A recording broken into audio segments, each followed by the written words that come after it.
Assalamualaikum warahmatullahi wabarakatuh. Selamat pagi anak-anak. Bagaimana kabarnya hari ini? Alhamdulillah, semoga selalu luar biasa ya. Nah, pada kali ini kita akan belajar mengenai materi sistem pernapasan pada manusia. Sudah siapkah kalian belajar pada hari ini? Jika sudah siap, marilah kita berdoa bersama-sama dengan membaca bismillah bersama-sama. Bismillahirrahmanirrahim. Manusia, hewan maupun tumbuhan membutuhkan oksigen untuk hidup. Waktu bernapas, kita mempunyai organ-organ yang bekerja sama dan membentuk sistem organ yang bekerja mengatur oksigen yang ada di lingkungan hidup sampai pada setiap sel yang kita butuhkan. Oksigen ini tidak tersedia pada organ tubuh makhluk hidup. Kita mendapatkan oksigen dari lingkungan sekitar kita. Jadi, apa sih bernapas itu? Bernapas artinya kegiatan menghirup oksigen dari lingkungan hidup dan mengeluarkan karbon dioksida dan uap air di dalam tubuh kita. Kita lanjut mempelajari organ pernapasan pada manusia. Simak video berikutnya ya anak-anak. Melihat bagian organ pernapasan pada manusia. Lubang hidung, rongga hidung, faring, epiglotis, laring, trakea, bronkus, paru-paru, bronkiolus, alveolus,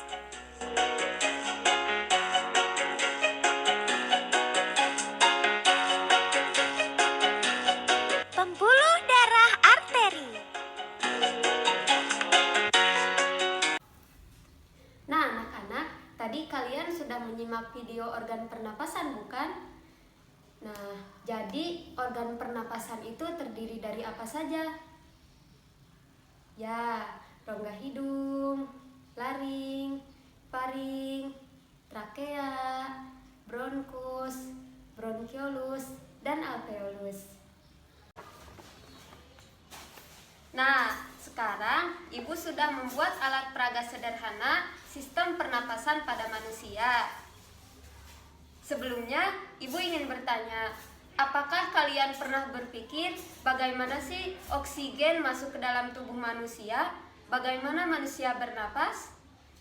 Nah, ini adalah alat peraga sistem pernapasan pada manusia. Jadi, dalam sistem pernapasan pada manusia itu terdiri dari beberapa organ, yaitu lubang hidung, faring, laring, trakea, bronkus, bronkiolus, paru-paru, dan alveolus.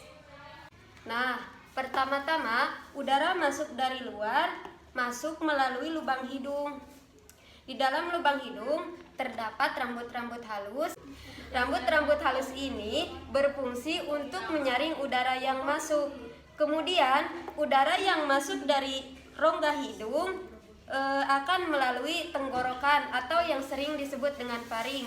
Nah, disinilah terjadi penyilangan antara udara dan makanan. Organ ini memiliki panjang sekitar 12,5 cm. Udara kemudian masuk melalui laring, kemudian melalui trakea dan masuk ke bronkus atau cabang batang tenggorokan. Nah, jadi dua cabang ini kita ibaratkan sebagai bronkus. Di dalam bronkus ini memiliki cabang-cabang lagi yang disebut dengan bronkiolus. Bronkus dan bronkiolus ini berfungsi untuk menyediakan jalan untuk udara yang ingin masuk dan keluar menuju paru-paru. Nah, ketika udara masuk ke dalam paru-paru, di dalam paru-paru selain bronkus dan bronkiolus, terdapat juga alveolus. Nah, alveolus ini kita ibaratkan sebagai balon ini. Alveolus ini berfungsi untuk tempat bertukarnya udara antara oksigen dan karbon dioksida. Kemudian di sini juga terdapat diafragma, yaitu otot pertama yang digunakan saat bernapas. Nah, setelah pertukaran itu selesai, maka udara yang berisi oksigen akan dibawa oleh pembuluh kapiler menuju jantung dan kemudian disebarkan ke dalam tubuh. Dibawa ke atas melalui trakea, laring, faring, dan kemudian lubang hidung. Jadi, udara yang keluar saat kita bernapas itu adalah karbon dioksida. Nah, di sini ibu akan tunjukkan bagaimana gambaran manusia saat bernapas. Nah, ini ada botol. Di dalam botol ini terdapat udara. Udara akan masuk dan balon akan mengembang seperti ini.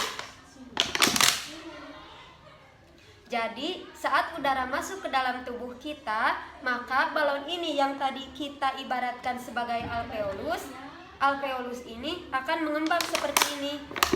Nah, ini disebut dengan inspirasi atau masuknya udara ke dalam paru-paru.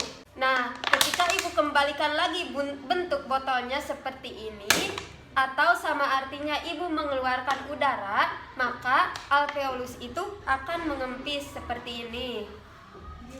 Ini disebut dengan ekspirasi, yaitu keluarnya udara dari dalam paru-paru. Jadi ini adalah inspirasi dan ini adalah ekspirasi. Nah, secara sederhana begitulah gambaran manusia ketika bernapas. Tapi sebenarnya proses pernapasan manusia itu cukup rumit. Saat bernapas, ada banyak organ yang bekerja sama dalam tubuh kita.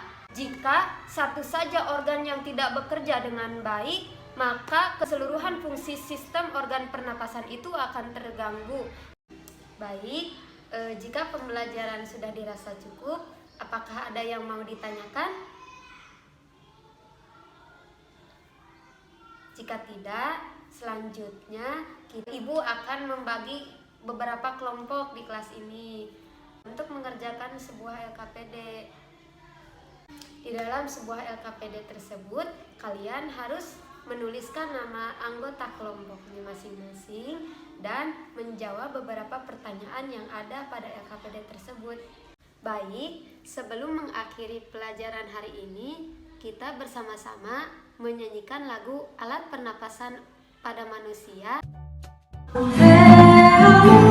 Itulah tempatnya. Jika aku bernapas, ku menghirup oksigen, hembuskan CO2 dan juga uap air. Pertama masuk hidung, disaring rambut halus. Ada lendir, jaga kelembapan, faring-laring trakea, bronkus bercabang dua, menuju paru-paru yang dibungkus pleura.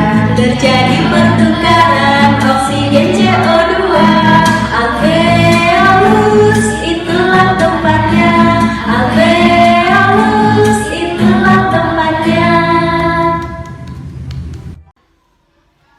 Untuk tugas kelompok tersebut dikumpulkan pada minggu depan, dan jika tidak ada yang mau ditanyakan lagi, dicukupkan sekian. Mohon maaf bila ada kesalahan. Wassalamualaikum warahmatullahi wabarakatuh.